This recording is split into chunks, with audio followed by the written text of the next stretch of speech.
না, আমি ঠিক জানি না, তবে প্রযোজকরা একটা ব্যাপারে আমি সবসময় বলে থাকি যে ঈদে রিলিজ দেওয়ার যে একটা হিড়িক পড়ে, যে সব মুভি তারা ধরে রাখে ঈদের, এটা একটা অনেক আগের কালচার, 80 দশক 90 দশকের কালচার ছিল। এই কালচার থেকে উঠে আসা উচিত। মানুষ কিন্তু সারা বছরই ছবি দেখে, এবং সবচেয়ে ভালো রেকর্ড ব্রেকিং ছবি যেগুলো বাংলাদেশে বেরিয়েছে কিন্তু ঈদের বাইরে এগুলো হয়েছিল। তো ওদের এই গত ঈদে যে প্রায় 14-15টা ছবি রিলিজ করেছে, আমাদের সমস্যা কোথায়, বিভিন্ন চাপ আমাদের উপরে ফেলা হয় যে যেহেতু আমাদের হল সংখ্যা বেশি, যে তাদের ছবি দেখাতেই হবে। এখন আমি তো 4-5টার বেশি ছবি দেখাতে পারি না, এবং আমি এমনও করেছি যে আমাদের হলিউডের ছবিগুলোকে বন্ধ করে দিয়েছিলাম। একটা ছবি মনে চলেছিল, এটারও হল সংখ্যা কমিয়ে দিয়েছিলাম, এবং বলিউড তো নাই, এবং প্রাধান্য দিয়েছিলাম বাংলা ছবির উপরে। তারপরেও কিন্তু আমাদের যেহেতু লিমিটেড শো টাইম, তার মধ্যে 4-5টার বেশি ছবি দেওয়া যায় না। তো এটা তাদের মাথায় রাখতে হবে, এবং তারা যদি নিজেদের মধ্যে ডিসাইড করে দেয়, তবে আমার কথা হলো যে এখানে ডিসাইড করার কেউ না, এটা আমাদের ওপেন ইকোনমি এবং ডিমান্ড সাপ্লাইয়ের বিষয় আছে, এবং যে মুভিগুলো ভালো করবে সেগুলোই মানুষ দেখবে। এখানে প্রডিউসাররা একসাথে বসে কার ছবি যাবে কার ছবি যাবে না এটা প্রাধান্য পাওয়া উচিত না। কার ছবি সবচেয়ে ভালো, কার ছবি সবচেয়ে বেশি দর্শক টানবে, সেই ছবিটাকে সামনে আগে নেওয়া উচিত। নাহলে হবে কি, আমাদের মানসম্মত ছবি কেউ বানাবে না। ধরেন একজন বানালো যে কোনোভাবে 1.5 কোটি টাকা দিয়ে বা 50 লাখ টাকা দিয়ে ছবি বানানো চায়, এবং তার পুরো এফোর্টটা সে দিল না, কিন্তু দেখা গেল কি সে জোর করে ছবিটা চালানোর চেষ্টা করছে সিনেপ্লেক্সে। আমি তো ওই ছবি চালাবো না, আমি তো জোর করে আমার দর্শককে, যেহেতু আমাদের একটা ব্র্যান্ড তৈরি করেছি, ব্র্যান্ডের উপর প্রত্যেকটা দর্শকটা আস্থা আছে যে টিকিট কিনে, এত টাকার টিকিট কিনে জ্যাম ফেলে সময় নষ্ট করে ছবি দেখবে, ছবি যদি ভালো না হয় তাহলে তো আমাদের ব্র্যান্ডের ক্ষতি, তাহলে তো সিনেমা দেখতেই মানুষ আসবে না। আমার কথা যে সিনেমার ইন্ডাস্ট্রিটাকে গ্রো করতে গেলে সবাইকে একসাথে কাজ করতে হবে। একসাথে কাজ করতে গেলে আমাদের যেমন ভালো পরিবেশ তৈরি করতে হবে ছবি দেখানোর জন্য, ঠিক একইভাবে ভালো মানের ছবি তৈরি করতে হবে।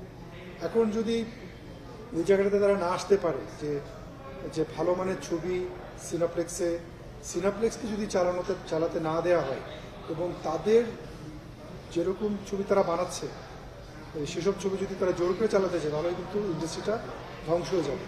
তো সেই কারণে সারা বিশ্বে কিন্তু এভাবে চলছে, কেউ কাউকে কন্ট্রোল করে না, আমিও কন্ট্রোল করি না, তারাও আমাকে কন্ট্রোল করতে পারবে না। তাহলে হবে কি, পুরো ইন্ডাস্ট্রিটা ধ্বংস হয়ে যাবে। সেই জন্য দর্শকদের উপরে ছেড়ে দেওয়া উচিত, দর্শকরা কী দেখতে চায় দর্শকরা ডিসাইড করবে। আমার মনে হয় এটাই বেস্ট। এবং তবে একটা জিনিস তাদের চিন্তা করা যে কার রিলিজ কখন হবে। যেমন ঈদের সময় 4-5টা মুভির উপরে তারা নিজেদের মধ্যে চিন্তা করতে পারবে। যারা ছবি বানাচ্ছে তারা যদি মনে করে না আমার ছবি আমার ঈদে রিলিজ না করে আমি আরও 2 সপ্তাহ পরে দিলাম, তাহলে তো তারা গেইনার হবে আমি মনে করি। কেননা 2 সপ্তাহ পরে কিন্তু অনেক ছবি দর্শক দেখে না, চলে যায়, ওই টাইমে একটা গ্যাপ থাকে, ওই গ্যাপের মধ্যে তারা ছবিটা দিতে পারে। তো আমার মনে হয় যে এই জিনিসটা তারা নিজের মধ্যে ঠিক করুক। তবে সিনেপ্লেক্সের বিরুদ্ধে কেন তারা কথা বলছে আমি জানি না, এটার কোনো জাস্টিফিকেশন নেই। কারণ আমি চাই ভালো বাংলা ছবি আসুক, ভালো বাংলা ছবি দেখাতে চাই, তাদের সাথে আমি কাজ করতে চাই।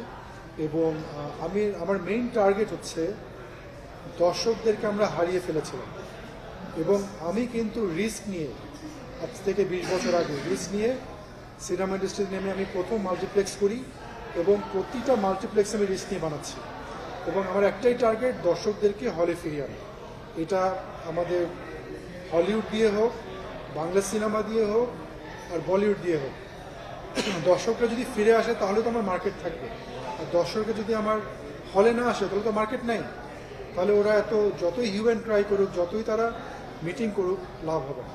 না, আমরা যে সিনেমাগুলো আনি বা দেখা, এগুলো হচ্ছে হলিউড ফিল্ম। শুধু হলিউড না, সব দেশ থেকে দেখি। আমরা টার্কিশ ফিল্ম দেখেছি, ফ্রান্সের ফিল্ম আমরা দেখিয়েছি, এবং আমাদের রিসেন্টলি জাপানিজ কিছু ফিল্ম আছে। তো আমরা সব দেশের ফিল্মই দেখি, আমি কিন্তু বলিউড বলে আলাদাভাবে কোনো কিছু করছি না। আমার কথা হলো যে এখন কিন্তু ওপেন ইকোনমিতে সব কিছু দেখানো উচিত, যেহেতু আমরা ওটিটি প্ল্যাটফর্মে সবাই সব কিছু দেখছে, তো আমি তো তাদেরকে বন্ধ করতে পারছি না। আমার কথা হলো যে সিনেমাতে বন্ধ করতে হলে নেটফ্লিক্স বন্ধ করে দেখ, জি ফিল্ম নাকি সেটা বন্ধ করে দেখ, হইচই বন্ধ করে দেখ, সবই বন্ধ করে দেখ। তাহলে কেন লার্জ যেখানে আমরা একটা ইন্ডাস্ট্রিকে হারিয়ে ফেলছি, বা আমরা একটা আর্ট ফর্মকে নষ্ট করছি, সেখানে কেন আমাদের প্রতিবন্ধকতা থাকবে? আমাদের সব কিছুই ওপেন রাখা উচিত। আমি চাইবো যে এটা থাকলে কিন্তু বাংলা ফিল্মগুলো ভালো করবে। আমি একটা এক্সাম্পল দিই যে ইন্ডিয়া কিন্তু আগে কিন্তু অ্যাম্বাসেডার গাড়িটা বানাতো, অন্য কোনো গাড়ি ইম্পোর্ট করতে দিল না, তাদের একটা প্রোটেকশনিজম ছিল, যার কারণে তারা কিন্তু গ্রো করতে পারেনি। যখন প্রোটেকশনিজমটা উঠিয়ে ফেলেছে, এখন ইন্ডিয়াতেই মার্সিডিজ বিএমডব্লিউ তৈরি হচ্ছে, তারা এমনকি ইন্ডিয়ান কোম্পানি টাটা এখন ল্যান্ড রোভার আর কি বলে জাগুয়ার কিনে ফেলেছে। তো আমার কথা হলো যে বাংলাদেশের প্রোটেকশনিজম যতই থাকবে ততই বাংলাদেশের ইন্ডাস্ট্রির ক্ষতি হবে। আর এখনকার যুগে, এখন 2024 সাল, এই যুগেগুলো কেউ চিন্তাই করে না। ওনাদেরও ওই যে ডাইনোসর যুগ থেকে বের হয়ে এসে নতুন যুগে আসতে হবে, নতুন ডিরেক্টর যারা আছে তাদের মধ্যে চিন্তা করছে। আপনি দেখেন, আমি নাম বলতে চাই না, নতুন কিছু তারা তো কমপ্লেন করছে না, তারা তো স্যাটিসফাইড, তারা ছবি দেখাচ্ছে সেখানে ভালো ছবি হচ্ছে। এই যে আপনার রিসেন্টলি যে ভালো ছবিগুলো করেছে, পরাণ, হাওয়া, তারপর আপনার সুড়ঙ্গ, তাদের থেকে তো কোনো কমপ্লেন নেই, তারা তো ভালো করেছে। আমি ওদের মতো ছবি কেন বানানো হচ্ছে? আমার কথা হলো যে আমি যেন তেন ছবি বানাবো, আমাদেরকে ফোর্স করবে দেখাতে, এটা তো হবে না, এটা তো আমরা মেনে নিতে পারি না, এবং এটা কেউই করবে না, কোনো ইন্ডাস্ট্রি এটা হবে না।